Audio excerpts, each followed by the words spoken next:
നമസ്കാരം. ആരോഗ്യരംഗത്ത് കേരളം നമ്പർ 1 എന്നാണ് കമ്മികൾ പറയുന്നത്. അത് ഒന്നാം പിണറായി സർക്കാരിൻ്റെ കാലത്ത്. ഇപ്പോൾ കമ്മികൾ പോലും അങ്ങനെ പറയുന്നില്ല. ഇപ്പോൾ പറയുന്നത് സർവ്വ മേഖലകളിലും കേരളം നമ്പർ 1 എന്നാണ്. കേരളത്തിൻ്റെ മേഖലകളുടെ നമ്പർ 1 അവസ്ഥയൊക്കെ നമുക്ക് എല്ലാവർക്കും അറിയാം. എങ്കിലും മിനിഞ്ഞാന്ന് വൈക്കം താലൂക്ക് ആശുപത്രിയിൽ തലയ്ക്ക് പരിക്കേറ്റ് തുന്നലിടാൻ ചെന്ന 11 വയസ്സുകാരനെ താലൂക്ക് ആശുപത്രിയിൽ തുന്നലിട്ടത് മൊബൈൽ ഫോണിൻ്റെ വെളിച്ചത്തിലാണ്. കാരണം അവിടെ കറണ്ടില്ലായിരുന്നു, ജനറേറ്ററിൽ ഒഴിക്കാൻ ഡീസലില്ലായിരുന്നു. അതാണ് നമ്മുടെ നമ്പർ 1 കേരളത്തിൻ്റെ അവസ്ഥ. ഇവിടെ ചില ഗതികെട്ടവന്മാർ മൂലക്കുരുവിന് ചികിത്സിക്കാൻ പോലും അമേരിക്കയിലേക്ക് പറക്കുമ്പോൾ കേരളത്തിലെ സാധാരണക്കാരൻ്റെ അവസ്ഥ അതാണ്. നമ്മുടെ ഇപ്പോൾ വൈക്കത്തെ ഒരു വിഷയമല്ലേ, ഇവിടെ നമ്മുടെ ഔട്ടംതിരുന്നാൾ ആശുപത്രിയിൽ, അതായത് എസ് ഐ ടിയിൽ എന്താണ് സംഭവിച്ചത്? അവിടെ കുട്ടികളുടെയും ഗർഭിണികളുടെ മാത്രം ആശുപത്രിയാണ്. അവിടെ 24 മണിക്കൂറും എല്ലാ സംവിധാനങ്ങളും അവിടെ സജ്ജമാക്കേണ്ടിയിരിക്കുന്ന ഒരു സ്ഥാപനമാണ്. കാരണം എപ്പോഴും പ്രസവം നടക്കുന്നു, എപ്പോഴും കുട്ടികൾ വരുന്നു, നവജാത ശിശുക്കൾ ഉണ്ട്, അല്ലാത്ത കുട്ടികളുണ്ട്, കുറച്ച് കുഞ്ഞുങ്ങളുണ്ട്. ഇങ്ങനെ നമ്മുടെ ഗർഭിണികൾക്കും കുട്ടികൾക്കും മാത്രമായിട്ടുള്ള ആശുപത്രി എന്താണ് സംഭവിച്ചത് നമ്മൾ കണ്ടാണല്ലോ. അവിടെ മണിക്കൂറുകളോളം വൈദ്യുതി ഇല്ലായിരുന്നു. പിന്നെ സിസേറിയനായിട്ട് അകത്ത് കയറ്റിയവർക്ക് പിന്നെ കറണ്ട് ഇല്ലാത്തതുകൊണ്ട് ഈ ഓപ്പറേഷൻ നടത്താൻ കഴിഞ്ഞില്ല. അവിടെ എല്ലാം മൊബൈൽ ഫോണിൻ്റെ വട്ടത്തിലല്ലേ ചെയ്തത്. ഈ കുട്ടികൾ, കൊച്ചു കുഞ്ഞുങ്ങൾ, നവജാത ശിശുക്കൾ ഈ വെയിലത്ത് അല്ലെങ്കിൽ ഈ വിയർപ്പ് കിടന്ന കുട്ടികളെല്ലാം ഒരുപക്ഷെ മരിച്ചു പോലെ ചെയ്യും കുഞ്ഞുങ്ങൾ. അത് സംഭവിച്ചില്ല. എന്നിരുന്നാണ് ഇത് തന്നെയാണ് സംഭവം. ഈ ജനറേറ്ററിൽ കൃത്യമായിട്ട് കാര്യങ്ങൾ ഉണ്ടായിരുന്നു. ഇതൊന്നും ചെയ്യാനോ ഇതൊന്നും നോക്കാനോ ഇതൊന്നും വെക്കാനോ എന്നുള്ള ആരും പിന്നെ ഇല്ലാത്തതുകൊണ്ടല്ല. ഇവർക്കെല്ലാം അവിടെ ജനറേറ്ററിൽ പിന്നെ ഡീസൽ ഇല്ല എന്ന് അറിഞ്ഞൂടാത്തതുകൊണ്ടല്ല. പക്ഷെ ഡീസൽ വാങ്ങിക്കാൻ പൈസ എവിടെ നിന്ന് കൊടുക്കും? ഈ ഗവൺമെന്റ് കൊടുക്കില്ല. അങ്ങനെ എല്ലാ മേഖലയിലും, വിദ്യാഭ്യാസ മേഖലയിൽ, അതുപോലെ ആരോഗ്യ മേഖലയിൽ എന്ന് വേണ്ട ഓരോന്നും നമ്മുടെ പൊതുവിതരണ അങ്ങോട്ട് പോയി കഴിഞ്ഞാൽ നമ്മൾ ഒരുപാട് പോവേണ്ടി വരും. നമുക്ക് ആരോഗ്യ മേഖല ഇതെല്ലാം നിൽക്കുമ്പോഴും നമ്മൾ ഇപ്പോഴും വാശി പിടിക്കുന്നത് എന്താണെന്നറിയാം. വയലും വേണ്ട, ഒരു കോപ്പും വേണ്ട, നെല്ലും വേണ്ട, അവിടെ മദ്യം ശാല ഉണ്ടാക്കണമെന്നാണ്. മെനകെട്ടവന്മാരുടെ കാര്യം പറഞ്ഞു തുടങ്ങി കഴിഞ്ഞാൽ പിന്നെ ഇവന്മാർ ആരാണെന്ന് നമ്മൾ നോക്കില്ല. കാരണം പറയേണ്ടത് പറഞ്ഞല്ലേ പറ്റൂ. ഒരു ഡോക്ടർ, സർക്കാർ സർവീസിലുള്ള ഒരു ഡോക്ടർ പറഞ്ഞതെന്ന് പറഞ്ഞാൽ, ആക്സിഡൻ്റായി ഒരു വളരെ ഗുരുതരാവസ്ഥയിൽ മെഡിക്കൽ കോളേജിൽ എത്തിയാൽ അവിടെ ആ രോഗിയുടെ ജീവൻ നിലനിർത്താൻ ആവശ്യമായിട്ടുള്ള മരുന്നോ മറ്റ് സംവിധാനങ്ങളോ ഇല്ല എന്നുള്ളതാണ്. അവർക്കൊന്നും പറയാൻ പറ്റില്ല. ഇതൊന്നും അവർക്കത് പുറത്ത് പറയാൻ പറ്റില്ല. അവരുടെ തൊഴിൽ പോവും. മനസ്സിലായി. മാത്രമല്ല, തൊഴിൽ പോകണം മാത്രമല്ല, പുറത്തിറങ്ങാൻ പറ്റില്ല. പുറത്തിറങ്ങുമ്പോൾ നമ്മുടെ സഹാക്കൾ ചിലപ്പം നീ ഞങ്ങളുടെ പിണറായി സർക്കാരിനെ അവഹേളിക്കാനാണോടാ, നീ സംഖ്യയാണോടാ, ആദ്യം ചോദിക്കുന്ന സംഖ്യയാണോടാ, അടിയും കൊടുക്കും. അത് മാത്രമല്ല, പിന്നെ ആ ഡോക്ടർ അങ്ങനെ വല്ലതും പറഞ്ഞു കഴിഞ്ഞാൽ ആ ഡോക്ടർ പിന്നെ പ്രൈവറ്റ് പ്രാക്ടീസ് ചെയ്തു. ആ ഡോക്ടർ ആ രോഗിയുടെ പിന്നെ പരിശോധനയ്ക്ക് വന്ന രോഗിയുടെ അടിവയറ്റിൽ പിടിച്ചു, ആ സ്ത്രീയെ അപമാനിച്ചു. പിന്നെ DYFIയും CPM ഒക്കെ ഇവിടെ കാണിക്കാൻ പോകുന്നത് ഇതൊക്കെ നമുക്കറിയാലോ. അതുകൊണ്ട് അവരും ഉണ്ടായിരിക്കുന്നത്. പക്ഷേ ഇപ്പോൾ കേരളത്തിലെ ആരോഗ്യ രംഗം മാത്രം എടുത്തു കഴിഞ്ഞാൽ എന്തൊരു ഗതികെട്ടൊരവസ്ഥയാണ്. ഇവിടെ ഒന്നാം പിണറായി സർക്കാരിൻ്റെ കാലത്ത് കേരളത്തിൻ്റെ സർവ്വ ഐശ്വര്യമായ, കേരളത്തിൻ്റെ അഭിമാനമായ ഈ കോഹിനൂർ രത്നത്തെക്കാൾ വിലപിടിപ്പുള്ള ആ മനുഷ്യജന്മം മൂലക്കുരുവിനെ ചികിത്സിക്കാൻ എന്തോ ചികിത്സയ്ക്ക് വേണ്ടിയിട്ട് മയോ ക്ലിനിക്കിലേക്ക് പോയി. ഈ മയോ ക്ലിനിക്കിലേക്ക് പോയതിൻ്റെ 13 ദിവസങ്ങൾ ഇന്നും അജ്ഞാതമാണ്. കേരളത്തിൻ്റെ മുഖ്യമന്ത്രി പൊതുജനങ്ങളുടെ നികുതി പണം എടുത്ത് പെണ്ണുപിള്ളയെയും പരിവാരങ്ങളെയും കൂട്ടി ചികിത്സയ്ക്കായി അമേരിക്കയിലെ മയോ ക്ലിനിക്കിലേക്ക് പോയപ്പോൾ അവിടെ 13 ദിവസം എന്തു ചെയ്യുകയായിരുന്നു എന്നുള്ള കാര്യം ഇന്നും അജ്ഞാതമാണ്.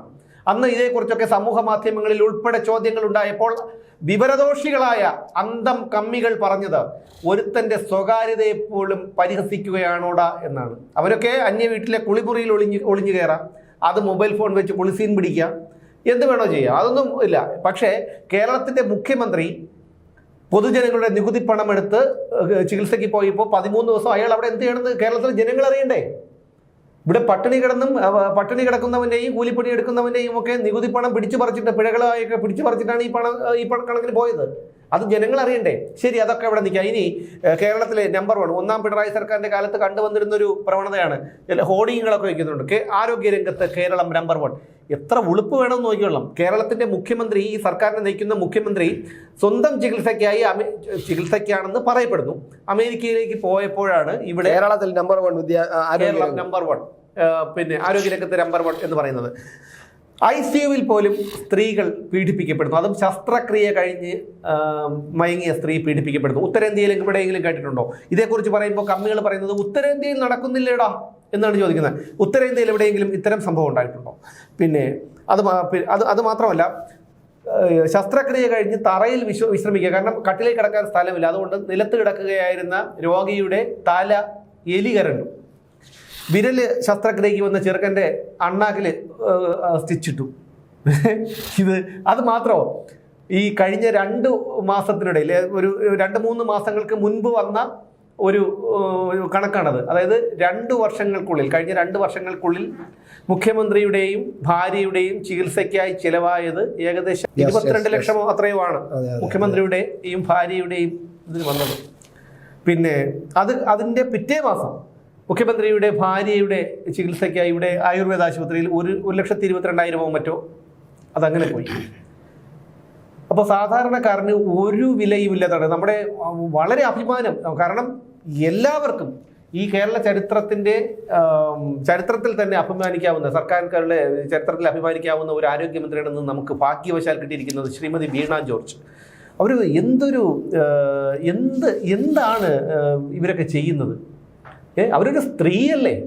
ഈ വീണ ജോർജ് എന്ന് പറയുന്നത് ഒരു മാധ്യമ പ്രവർത്തകയായിരുന്ന ഒരു വ്യക്തിയല്ലേ? അവരൊരു സ്ത്രീയല്ലേ?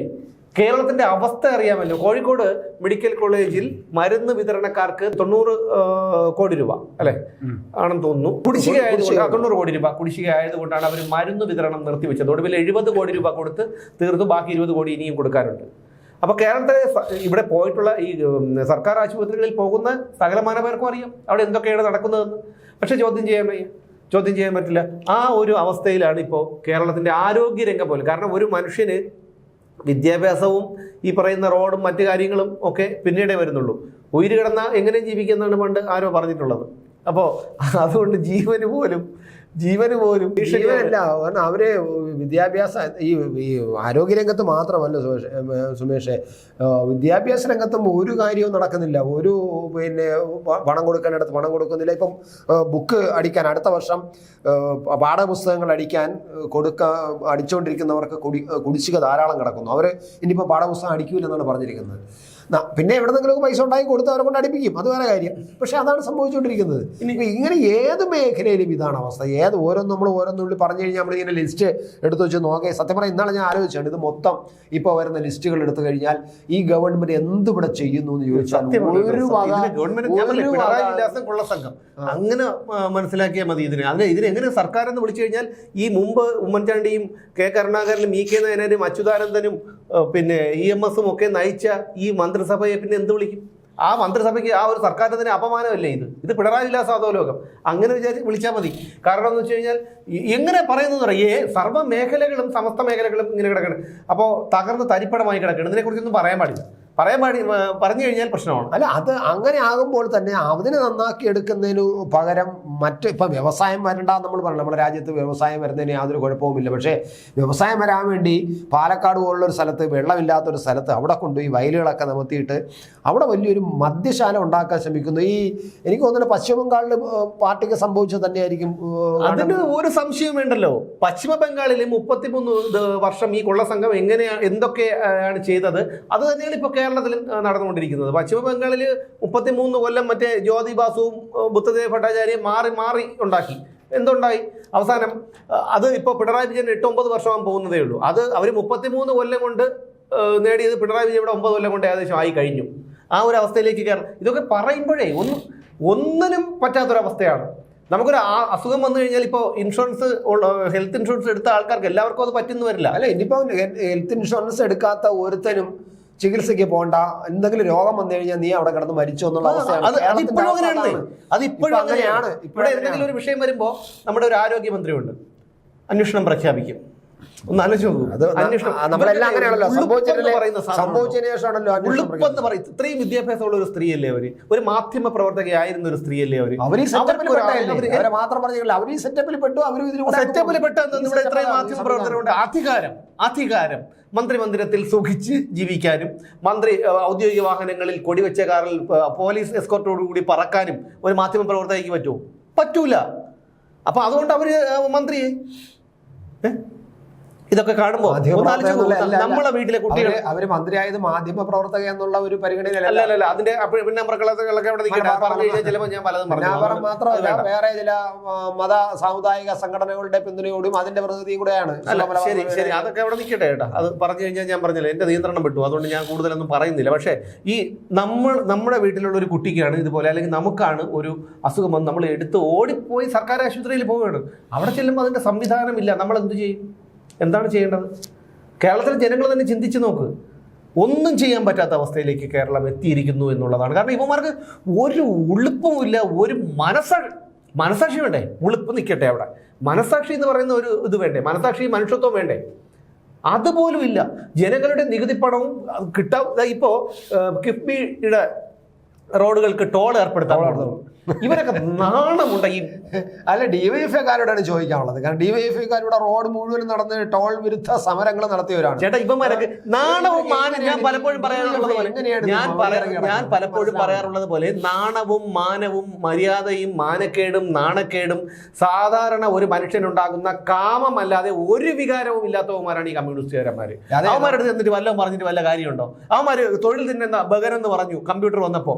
ഇപ്പൊ ഓരോരുത്തരുടെ ഇതിന് നേതൃത്വം നൽകിയവന്റെ മോക്കുള്ളത് IT കമ്പനിയാണ്. പിന്നെ ഉള്ള ഓരോരുത്തന്മാരുടെയും കഷത്തുള്ളത് ലാപ്ടോപ്പും ഐപാഡുമാണ്. പിന്നെ GST വന്നു, അതിനെ എതിർത്തു. ട്രാക്ടർ വന്നു, അതിനെ എതിർത്ത് കത്തിച്ചു. ടില്ലർ കത്തിച്ചു, അടിച്ചു പൊളിക്കുകയൊക്കെ ചെയ്തു. നല്ല കാര്യം എന്ത് വന്നാൽ നമ്മളൊരു കാര്യം ചെയ്യാൻ പോവാണ്. നമ്മൾ എന്തെങ്കിലും ഒരു കാര്യം ചെയ്യാൻ പോകണമെങ്കിൽ നമ്മൾ ജോത്സ്യരെ ഒന്നും കാണണ്ട. പലർക്കും അവരുടെ വിശ്വാസത്തിന്റെ ഇതനുസരിച്ച് പലരും ജോത്സ്യരെയൊക്കെ കാണുന്ന ഒരു പതിവുണ്ടല്ലോ. അപ്പോൾ ജോത്സ്യരെ ഒന്നും കണ്ട അത് വിജയിക്കുമോ ഇല്ലയോ എന്നറിയാൻ വേണ്ടി നമ്മൾ അടുത്തുള്ള ഒരു കമ്മിയെ, ഏതെങ്കിലും ഒരു നല്ല മൂത്തൊരു കമ്മിയുടെ അടുത്ത് പറയണം, ചേട്ടാ ഞങ്ങൾ ഇങ്ങനെ ഒരു സംഭവം തുടങ്ങാൻ പോവാണ്, എങ്ങനെയാണ് സഖാവിൻ്റെ അഭിപ്രായം? അപ്പം സഖാവ് അതിനെ നെഗറ്റീവായിട്ടാണ് പറയുന്നതെങ്കിൽ, അതായത് എതിർക്കുകയാണെങ്കിൽ നിങ്ങൾ ധൈര്യമായിട്ട് ഈ സംരംഭം തുടങ്ങിക്കോ, 100% നിങ്ങൾ വിജയിച്ചിരിക്കും. പക്ഷേ അത് ചെയ്യരുത് എന്ന് പറഞ്ഞാൽ അയാൾ എന്ത് പറയുന്നു അതിനെതിരെ ചെയ്യാവൂ. നിങ്ങളത് ചെയ്യരുത് എന്ന് പറഞ്ഞാൽ നിങ്ങളത് ചെയ്യണം. നിങ്ങളത് ചെയ്യണം എന്ന് പറഞ്ഞാൽ ചെയ്യരുത്. കാരണം കമ്മികൾ എന്ത് പറയുന്നോ അവന്മാർ എവിടെ പരിപാടി അവതരിപ്പിച്ചാലും അവിടെ നടത്തി. അതെ സത്യം. അല്ല, ഞാൻ പറഞ്ഞത് ചേട്ടാ, നമ്മൾ ഈ ചിരിക്കുന്നു. ഈ ഒരു കേരളത്തിലെ ജനങ്ങളുടെ അവസ്ഥ നിങ്ങളൊന്ന് ആലോചിച്ച് നോക്കിയാണ്. ഈ തമിഴ്നാട്ടിലൂടെ ചെന്ന് നോക്ക്. തമിഴ്നാട്ടിലെ ആശുപത്രികളൊക്കെ എന്തൊരു പിന്നെ നല്ല ഞാൻ പറഞ്ഞ ജനത്തിന് ഭയമുള്ള ഒരു ഭരണകൂടം അവിടെ ഉണ്ട്. ജനങ്ങളെ അവർക്ക് ഭയമുണ്ട്. ഇപ്പൊ തന്നെ അയാൾ എന്തുകൊണ്ട് അങ്ങനെയാണ് ചെയ്യുന്നത്? അയാൾക്ക് ഇതിനേക്കാൾ നല്ല ഭൂരിപക്ഷമുണ്ട്. എന്തുകൊണ്ടാണ്? ജനത്തിന് ഭയമുണ്ട്. നാളെ ഇവിടെ അവർക്ക് ജനത്തിന് ഭയമില്ലെന്നേ. ഇവിടുത്തെ ഈ പറയുന്ന കുറേ ആൾക്കാർ കേരളത്തിലെ ജനത്തിന്, ഞാൻ നേരത്തെ പറയാറുണ്ടല്ലോ, നമ്മുടെ ഭരണാധികാരി, നമ്മുടെ മുഖ്യമന്ത്രി കൃത്യമായിട്ട് പഠിച്ചു വച്ചിരിക്കുന്നു, എസ്റ്റിമേറ്റ് ചെയ്തിരിക്കുന്നു. ഈ കേരള ജനത ഇങ്ങനെയൊക്കെയാണ്, എന്തൊക്കെ ചെയ്താൽ അവസാനം ഈ പറയും പോലെ എന്തെങ്കിലുമൊക്കെ കൊടുത്ത് ഒന്ന് പൂശിയെടുത്ത് പപ്പടം 3 അടുത്ത കിറ്റില്, പപ്പടം 3 അണ്ടിപ്പരിപ്പ് 2 ഇങ്ങനെ അടുത്ത്. തമിഴ്നാട് ഒരു കാലത്ത് അങ്ങനെയായിരുന്നു. ഇപ്പൊ അത് മാറി.